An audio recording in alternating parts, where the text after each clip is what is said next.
నిజానికి ఇవాళ తెలంగాణ రాష్ట్ర ప్రభుత్వ చిహ్నంలో ఉన్నటువంటి కాకతీయ తోరణం తొలగిస్తా అంటాడు, చార్మినార్ను తొలగిస్తా అంటాడు, తెలంగాణ తల్లిని మార్చేస్తాడు.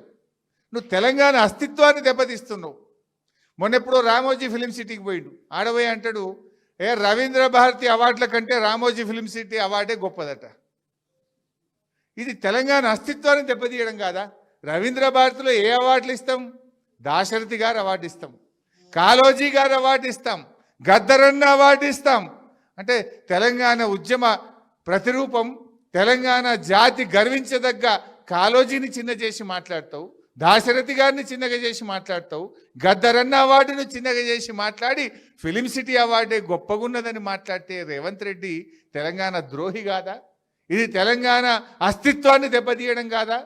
తెలంగాణ తరాల మీద భవిష్యత్తును ఇలా దెబ్బతీసే విధంగా వ్యవహరిస్తూ ఉన్నాడు.